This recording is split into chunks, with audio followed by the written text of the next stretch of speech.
Don't Worry, Darling is a Don't sweat it, 2022 film. Directed by Olivia Wilde, starring Florence Pugh, Harry Styles, Chris Pine, Olivia Wilde, Nick Kroll, and Gemma Chan. 30% on Rotten Tomatoes. Oh, is it really that low? Oh, yeah. You didn't know that? I didn't know. Oh, yeah. 78%, however, amongst the audience. That is quite the discrepancy. It is in theaters now. I'll just go ahead and start, Anderson. Apparently, I'm in the minority because I enjoyed this movie. This is by no means a perfect movie. In fact, it's got some sort of fundamental flaws, which we need to get into in a spoiler episode for the Patreon. Absolutes. That said, overall, this is a 3-star, 60% movie. Okay. I also think that it's a 3-star movie, but this is one of those rare movies where it's 3 stars to me, which is, average, but it's taken away stars. You know what I mean? So it's... Sure. Didn't like that. Taking away half a star. Yeah. So I think through much of it, it was upwards of 4 stars. So it's like one of those losses where you didn't get beaten; they just gave it away. Snatched Sloppy defeat from the defense. jaws of victory. Yeah. Should have won. That said, we both think the movie's Foolish plays. Yeah. pretty good. It was. I think the strongest thing beyond. Florence. Florence is just in a different league, and when she's up against Harry Styles, it's just not fair. Like, it's not fair to him. Yeah. It's not fair to me as a viewer. It's definitely not fair to the blinded director who cast him because blinded. She's blinded by her lust for Harry Styles. Could be love, Brian. He has charisma. I wouldn't say he's a fantastic actor. He needed to be a particular type of person in this, and he could not pull that off. Yeah. The two best things about this movie by far are the aforementioned Florence Pugh and the set production design is magnificent. I'll say a close. The set production is it's something of legend, especially if you like that kind of aesthetic, the mid-century modern Palm Springs backdrop. It's just beautiful. It's great, and the direction was very good as well as the cinematography. I'd say there were all 4 of those things were like top tier. They did create a growing sense of dread. I thought they did. I thought Olivia Wilde, I'll give her credit. She did a good job with that. The score was also pretty inspired. Yep. And beyond that, it's one of those frustrating movies where it could have been really, really good. And it's kind of shocking that they didn't fix this movie.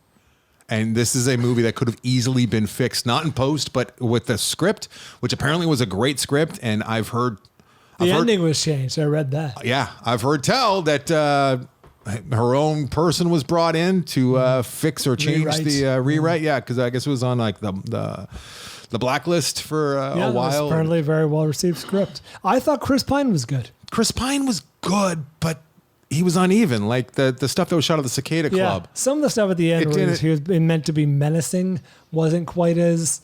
I liked the slow burn. I got a sense that he didn't really know the character. He didn't quite get it, and that's on the director. And I don't want to like lean into Olivia Wilde. This was her second movie, and she showed a lot of things that were really good. I think that maybe nepotism is hurting her more than anything else by casting her boyfriend and bringing friends in to help rewrite it. I think they became something on the set.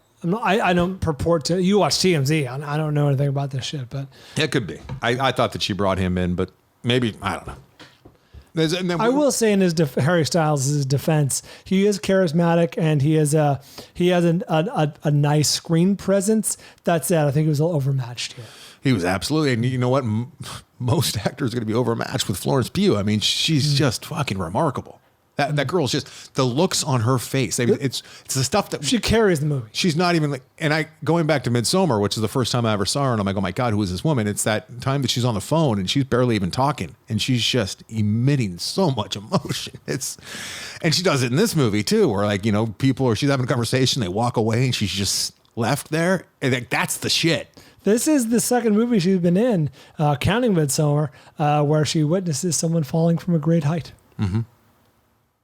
Yeah, but it wasn't quite as ghastly as Midsommar. Didn't go well. This is a movie that I was fixing in my head as I'm watching the end, and I was like, oh no, and why not this? And what? And really? It's in a way, in structure, not in execution. In structure, it's similar to Sunshine, where you're like, this is shaping up pretty good. It's like, oh no, that.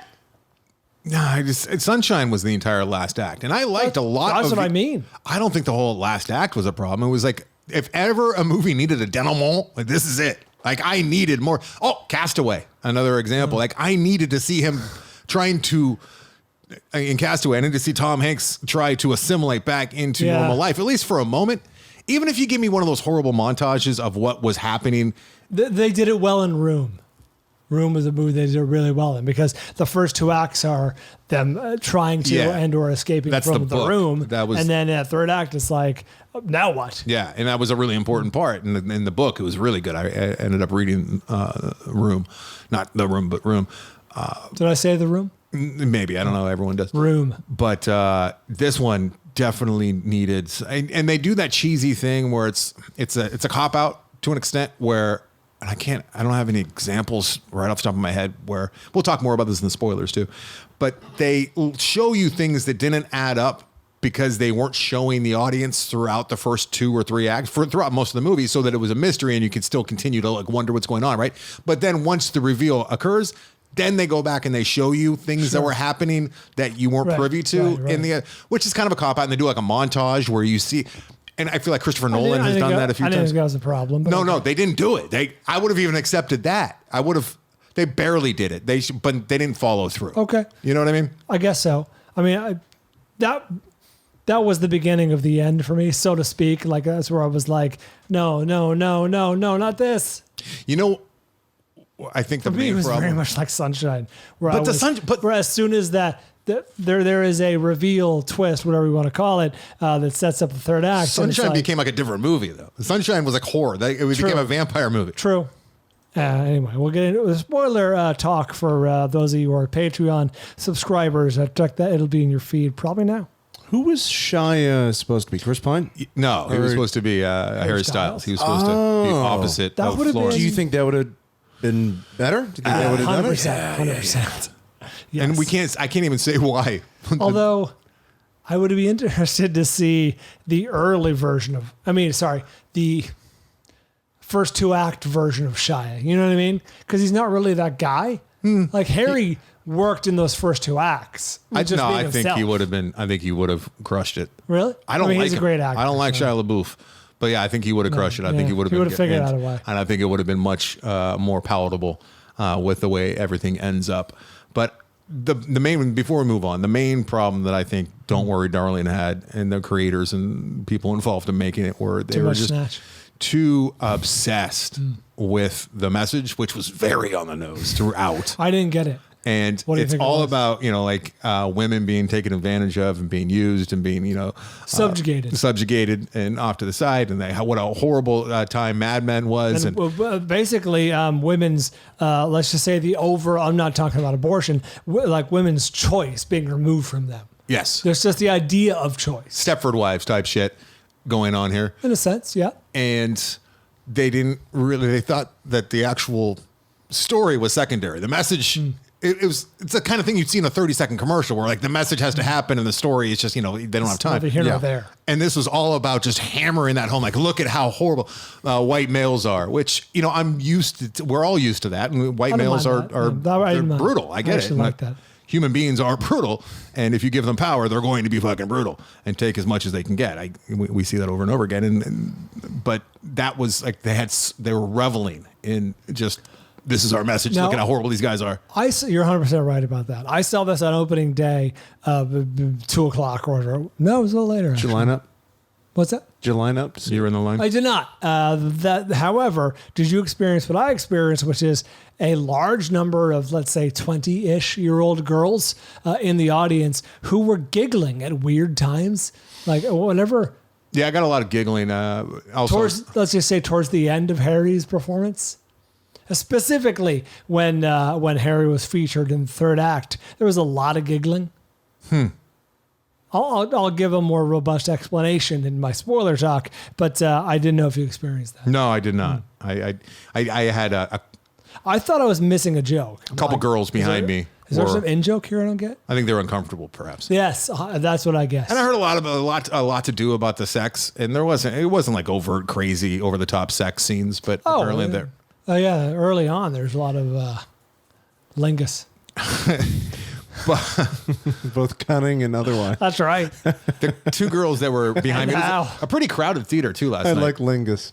But they were just talking as though they're in their living room, and I had to turn around and do that thing that I don't like to do it. And then I'm sitting in front of them, so like they know that I'm the guy that just like turned around and give them a look like, "Are you guys fucking serious?" And then they shut up for maybe 10 minutes, and then they just went right back to talking. Like People do that at stand-up shows this now. level, like I've noticed it a lot more since COVID ended, or since Yeah, before I COVID. really think it's it's the Netflix effect where people really They experience forget. most of the media just in their living room, and part of that is I'm talking Just with chatting, whoever's there, and I got a phone call, or we're making. They were dinner. talking about the movie, but still, there's that conversation happening, and it's like people forget that. We almost need a primer on seeing movies. You in the shut theater up. again. You know what I mean? There's a whole generation that are going to movies now as semi-adults, grown teens, whatever, by That have been themselves. coached on streaming. Yes, that never experienced that for 2.5 years, whatever it was. yeah, maybe instead of Nicole, like talking to us about places we've never been, which is Jurassic fucking World, which And is just a bizarre clip. we shut the fuck up. Yeah, we just- don't talk. Hey, Malins and Zooms. Not even the Malins. Hey, Zooms. Guys, just shut the fuck up. That's it. And if this is a movie that I was really pumped to see, and I got the subtitles for the Zooms, and I got the Zooms talking behind, oh, fuck. You've already got your subtitles. Yeah. The younger generation is just so fucking annoying. Wow. I mean, the boomers were old scared man- of Gen old man X. Cowan. The boomers were scared of the Gen X. Like, they were scared of us. Like, they That's right. We're devil worshippers, Satanists. Yeah, they were terrified of us. They'd cross the road if they saw us coming. Now Now we're just annoyed. I'm not scared of younger kids. so I'm just annoyed. fucking annoyed by it. Just the fear of being canceled. I'm bothered. Yeah, that's right. Yeah. You know, like, I never, all these fucking pearl clutching. Oh, yeah, that's offensive. Oh! Ah! Let me show you offensive. I There's a listen to band called something- Black Flag. I listened. Yeah, you want to see offensive? What was it? I listened to something recently, and they're like, and just to let you know, there will be discussions of domestic abuse in this, if that is a problem. If Yeah. Now they're having like warnings for like eating scenes. Yeah. Like it'll trigger like if you have like an eating disorder. yeah, Not to minimize eating disorders, but a warning? I mean, I guess if it's helping one person, but I still gotta. Because I got it when it was more like when it's like suicide, a suicide right. warning, like with the Bo Burnham special, it made sense to me, where they were like, Completely. "Hey, suicide warning," and this might be triggering. I would be interested in hearing if we have any listeners who themselves or their significant others have an eating disorder. When that warning comes on the screen, do you emotionally brace yourself for what's coming? Do you simply stop watching for fear that this will trigger? I don't know what function the warning serves. Does it? Because I know back in the day they used to actually put like warnings at front of things like banned from TV stuff because they wanted more viewers, and they knew that if they put that there, like what you're about to see is very disturbing. That people are like, "Oh, really?" And they turn it up. Sweet. That's what are we going to see here? Everyone gather around. I still don't get the strobing thing. Like, how much strobing do you need That in a I movie? understand because that can I fuck can't believe with that it still epileptics. happens so much in Right. like kids movies and stuff. Like before Trolls, they're This like, "Hey, contains flashing you might images. bite your tongue off if you're an epileptic in Yes. this, but the kids got to have fun with the bright lights." Photosensitive viewers beware. I get that, and I can't believe that there's still so much of it out there. It is flashing lights are great. It is better. All right. Let's move on to other things. yeah, okay. I liked so much of Don't Worry, Darling. I did too. It's just a shame. It's just a shame. It's a shame. And I wonder what it says. Like, is it just, I don't know. I feel like a movie like that would have been fixed back I in the think day. there's a couple of Oscar nominations coming in for this. Certainly for like production design, set design, whatever the category is.